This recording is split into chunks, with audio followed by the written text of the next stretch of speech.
सम्माननीय सभामुख महोदय, आज हामी विषम परिस्थितिमा यो रोस्टममा उभिएका छौँ। सम्माननीय सभामुख महोदय, सत्ताको खेल त चलिरहन्छ। सरकारहरू आउँछन् जान्छन्, यो कुनै नौलो कुरो होइन। पार्टीहरू बन्छन् र भत्किन्छन्, यो पनि नौलो कुरो होइन। तर देश रहनुपर्छ, अनुशासन रहनुपर्छ, यो मुलुकको चन्द्र सूर्य चम्किरहनुपर्छ, यो देशको राष्ट्रियता र राष्ट्रवाद अमर रहिरहनुपर्छ। सम्माननीय सभामुख महोदय, आज म यस सम्मानित संसदमा उभिएर एउटा स्पष्ट कुरा भन्न चाहन्छु। संसदमा सङ्ख्या होइन, भूमिका महत्त्वपूर्ण हुन्छ। सङ्ख्या त केवल सत्ता टिकाइराख्न र सत्ताको गोटी भइरहन काम लाग्दछ। सम्माननीय सभामुख महोदय, राष्ट्रिय प्रजातन्त्र पार्टी वर्तमान संविधान र संवैधानिक व्यवस्थासँग सहकार्य गर्दै वर्तमान व्यवस्थाको विकल्प प्रस्तुत गरिरहेको र श्रीमान महाराज धिराज पृथ्वीनारायण शाहको दिव्य उपदेशमा विश्वास गर्ने सम्वर्धनवादी दल हो। हामीले नेपालमा सम्वर्धनवादको महत्त्वपूर्ण पाटोको रूपमा रहेको राष्ट्र संस्था सहितको प्रजातन्त्र, सनातन धर्म सापेक्ष हिन्दू राष्ट्रको पुनःस्थापना र आर्थिक हिसाबले बोजिलो र मुलुकमा आवश्यकता बिना भित्राएको संहिताको खारेजी जस्ता शासकीय स्वरूपमा आमूल परिवर्तनका मुद्दाहरू बोकेको हुँदा केवल एक थान उपसभामुखको पद हाम्रो प्राथमिकता नै थिएन र छैन पनि। तथापि संसदको सबभन्दा ठुलो दलबाट नै प्रस्ताव आएपछि अन्य पुराना राजनीतिक दल र हामी परिवर्तन खोज्ने राजनीतिक दल बीचको ध्रुवीकरणको सम्भावनालाई मध्यनजर गर्दै उम्मेदवारी दिने टुङ्गोमा पुगेका थियौँ। यसै सन्दर्भमा हिजो बिहान एकातिर उपसभामुखको निर्वाचन सम्बन्धी छलफलमा अन्य प्रतिपक्षी दलहरूले रापरपालाई बाइपास गरी छलफल चलाइरहेका थिए भने अर्कातिर रासपा सभापतिबाटै सहयोगको आश्वासन प्राप्त गरेपछि रापरपा संसदीय दलको सर्वसम्मत निर्णयले हामीले उपसभामुखमा उम्मेदवारी दिएका हौँ। सम्माननीय सभामुख महोदय, आजको हाम्रो उम्मेदवारीले राजनीतिकमा स्पष्ट कित्ता क्लियर बनाएको छ। हिजोका पुराना भनिएका राजनीतिक दल र अहिले उदाएका नयाँ राजनीतिक दलका साइनबोर्डहरू फरक भए तापनि उनीहरूको बीचको नीतिगत सिद्धान्त र विचारको नाभि एउटै ठाउँमा जोडिएको प्रष्ट भएको छ।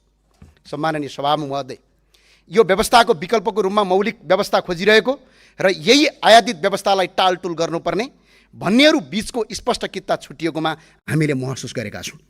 हाम्रो उम्मेदवारी केवल एक थान उपसभामुखको पदका लागि मात्र थिएन। यो त आयातित व्यवस्था मान्नेहरू र विदेशीहरूको गोटी भइरहनेहरूका प्रवृत्तिका विरुद्ध र श्री 5 बडा महाराज धिराज पृथ्वीनारायण शाहको दिव्य उपदेशलाई शिरमा धारण गर्दै राष्ट्र र राष्ट्रियताको रक्षा गर्ने महाअभियान बीचको स्पष्ट भिन्नता छुट्याउने एउटा ऐतिहासिक परीक्षा थियो, जुन परीक्षामा हामी सहभागी भइरहेछौँ र हामी सफल पनि भएका छौँ। सम्माननीय सभामुख महोदय, सुशासन कायम होस्, राजनीतिक रोजगारी सिर्जना होस्, भ्रष्टाचार नियन्त्रण होस्, यी सबै प्रयासहरूमा हामी स्वागत गर्छौँ र साथसाथै साथ पनि दिन्छौँ। तर प्रश्न उठ्छ, नेपाली हामी रहौँला कहाँ नेपालै नरहे, परिचय हाम्रो रहला कहाँ पहिचान नै नभए। आज राष्ट्रको पहिचान खोसिएको छ। आज नेपथ्यबाट दबिएको यो आवाजलाई मूलधारमा ल्याउन, संसारभर सुनाउन हामी यहाँ उभिएका छौँ। हामी 5 पाण्डवको भूमिकामा छौँ। हामी 5 जना सांसद मात्र होइनौँ। सम्माननीय सभामुख महोदय, यो त राष्ट्र र राष्ट्रियता जोगाउन, मुलुकलाई सत्मार्गमा डोर्याउने एउटै हातका 5 औँला हौँ। आजको यथार्थ के छ? यो देशको राष्ट्रपति आर्यवर्गबाट हुनुहुन्छ, यो देशको उपराष्ट्रपति पनि त्यही वर्गबाट हुनुहुन्छ, देशको प्रधानमन्त्री पनि त्यही वर्गबाट हुनुहुन्छ, सभामुख पनि त्यही वर्गबाट हुनुहुन्छ, राष्ट्रिय सभाका अध्यक्ष उपाध्यक्ष सबै यही वर्गबाट छन्। हुँदा सुरक्षाका प्रमुखहरू पनि त्यही वर्गबाट छन्। अनि कसरी बनिन्छ 36% झन्डै 1 करोड जनजातीय आदिवासीको प्रतिनिधित्व छ भनेर? कहाँ छ त्यो प्रतिनिधित्व? के यो देशमा जनजाति र आदिवासीको होइन यो देश? संविधानले व्यवस्था गरेको समानता र समावेशता कहाँ छ? यो त केवल कागजको खोस्टोमा मात्र सीमित भयो। हामीले एउटा जनजातिको छोरीलाई अगाडि बढायौँ, त्यो केवल व्यक्तिको प्रश्न थिएन, त्यो त सम्पूर्ण समुदायको आवाज थियो, पहिचानको सङ्घर्ष थियो। तर फेरि पनि त्यो आवाज दबाइयो, केही छैन। पानी बग्दै गर्छ, हावा चल्दै गर्छ, तर प्रश्न यो हो, त्यो हावाको बेग कतातिर बगिरहेको छ, कसका पक्षमा बगिरहेको छ? यदि त्यो हावा सधैँ एउटै वर्गतिर मात्रै बगिरहने हो भने यो देशमा समानता कहिले आउँछ अनि न्याय कहिले स्थापित हुन्छ? एउटा युवा, भर्खरको युवा नेपालको छोरी यो देशको उपसभामुख हुँदै हुनुहुन्छ। यसमा हामीलाई कुनै आपत्ति छैन। हाम्रो साथ र समर्थनले बरु यसमा सुनमा सुगन्ध थप्नेछ भन्ने अपेक्षा गरेका थियौँ। तर त्यस्ता पदहरूमा सबैको साथ समर्थन लिएर अगाडि बढ्दा अझ राम्रो सन्देश जाने थियो।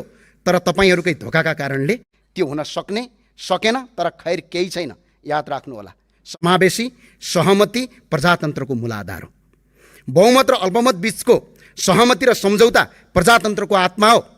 यो बचाइराख्नु हामी सबैको कर्तव्य हो। यो कर्तव्य हामी निर्वाह गर्छौँ, यसमा हामी डगमगाउँदैनौँ।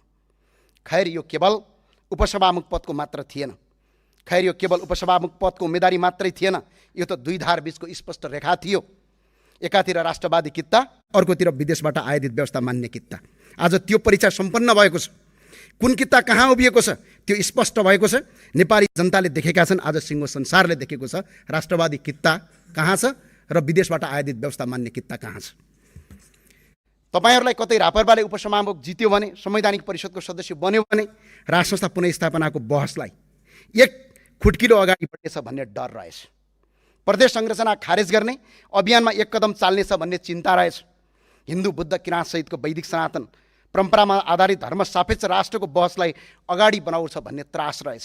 सायद तपाईँलाई लागेछ हामी तपाईँहरूकै डाइभर्सिटीमा बसेर मुलुकलाई राष्ट्रवादी दिशातर्फ अघि बढाउँछन् कि भन्ने डर, र तपाईँहरूकै मुटुभित्र बसेर आयातित विदेशीहरूले ल्याएको आयातित व्यवस्थाको धड्कन बन्द गरिदिन्छौँ भन्ने त्रास रहेछ। तर आज यस संसदको रोस्टरमा म स्पष्ट भन्न चाहन्छु, यो काम हामी तपाईँहरूसँग मिलेर पनि गर्न सक्थ्यौँ र गर्थ्यौँ पनि। हामी पद पाए भन्दैमा पछि हट्ने थिएनौँ। राष्ट्रको पहिचान स्थापित गर्ने महाअभियानको कदम अगाडि चाल्ने थियौँ र तपाईँहरूको सहकार्यको बाटो खोज्थ्यौँ र साथमै लिएर अगाडि बढ्ने थियौँ। तर खैर सायद तपाईँहरूको बाध्यता थियो, सायद तपाईँहरूलाई त्यस्तो निर्णय गर्न बाध्य बनाइयो। हामीले त्यो अवस्थालाई बुझ्छौँ। त्यसैले असहमति हुँदाहुँदै पनि तपाईँहरूप्रति हाम्रो सदा सहायता रहिरहनेछ र राष्ट्रका मुद्दाहरूमा हामी एकै ठाउँ, हामी सधैँ संवाद र सहकार्यको ढोका खुला राख्नेछौँ।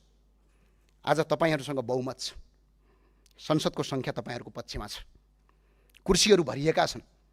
हाम्रा कुरा अहिले तपाईँहरूलाई सामान्य र हास्य पदक लाग्न सक्छ, तर समय बलवान हुन्छ। त्यो दिन आउनेछ जब यही शब्दहरू सत्य साबित हुनेछन्। सम्माननीय सभामुख महोदय, एउटा कथन थियो, युद्ध र प्रेममा सबै कुरा जायज हुन्छन् भने जस्तै राजनीतिमा आश्वासन र धोका पनि जायज हुँदो रहेछ भन्ने कठोर यथार्थ बुझ्दैछु म। युद्ध र प्रेममा सबै कुरा जायज हुन्छन् भने जस्तै राजनीतिमा आश्वासन र धोका पनि जायज हुँदो रहेछ भन्ने कठोर यथार्थ बुझ्दैछु। अब बोलीभन्दा बढी सङ्केत बुझ्नुपर्ने कुरा सिक्दैछु, किनकि बोलीको कुनै भर हुँदो रहेनछ। पार्टी र विचार फरक भए पनि मैले सधैँ आदर्श मानेका व्यक्तित्वबाट सिकेको यो राजनीतिक संस्कारका लागि धन्यवाद व्यक्त गर्न चाहन्छु। सम्माननीय सभामुख महोदय, बलियो प्रतिपक्ष बिना कुनै पनि सरकार दीर्घकालीन रूपमा सुरक्षित रहँदैन। प्रतिपक्ष बिनाको सरकार त्यति राम्रो हुँदैन। प्रतिपक्ष बिनाको कुनै पनि सरकार दीर्घकालीन रूपमा सुरक्षित रहँदैन। बलियो प्रतिपक्ष नै प्रजातन्त्रको सुन्दरता हो। त्यसैले हामी सङ्ख्यामा कम भए पनि विचारमा बलिया छौँ। हामीले यो संसदको बलियो प्रतिपक्षको भूमिका खेल्नेछौँ र प्रतिपक्षमा रहन्छौँ पनि। प्रजातन्त्रलाई फुल्ल र फुलाउन, अझै सुन्दर बनाउन अहम भूमिका खेल्नेछौँ। प्रतिपक्ष बिनाको सरकार नुन बिनाको तरकारी जस्तै हुन्छ। त्यसैले यो सरकारलाई बलियो प्रतिपक्ष भएर सहयोग गर्छौँ। र सम्माननीय सभामुख महोदय, आज यो रोस्टरमा उभिँदै गर्दा राजनीति अलिअलि सिकियो, कस्तो हुँदो रहेछ राजनीति भन्ने कुरा सिकियो र बुझियो पनि। तर याद रहोस्, यो राजनीतिक सधैँ नदी पनि सधैँ एउटै बेगमा बगिरहँदैन। काहीँ थुनिनुपर्छ र काहीँ ताल तलैयामा मिसिनुपर्छ, र सधैँ हामी पाँच मात्रै हुने छैनौँ। र याद रहोस्, राष्ट्रिय प्रजातन्त्र पार्टी त्यो शक्ति हो। 2064 सालको स्थापनापछि सशस्त्र सङ्घर्षबाट आएको माओवादीले पनि पतन गर्न नसकेको शक्ति हो। यो शक्ति लुज हुँदैन हो। खैर हामीले एउटा विश्वासलाई आत्मसात राखेका थियौँ। त्यो विश्वासका साथ हामी अगाडि बढ्छौँ। अरू कसैलाई केही भन्नु छैन, केही गुनासो छैन। हामीले अघि नै भनिसक्यौँ, तपाईँको बाध्यता बुझेका छौँ, त्यो बाध्यतालाई आत्मसात गरेका छौँ र तपाईँहरूसँग सहकार्य गर्ने बाटो खुला छ। तर संसद सधैँ सत्ता पक्षको होइन, संसद प्रतिपक्षको प्रतिपक्षमा बसेर हाम्रो भूमिका निर्वाह गर्छौँ। त्यही भएर सम्माननीय सभामुख महोदय, हामीले जनजातिबाट, त्यो पनि नेपालकै लोपमुमनक जातिबाट हेल्मो भन्ने समुदायबाट प्रतिनिधि सभाको उपसभामुखको पदको हामीले उम्मेदवारी दिएका छौँ।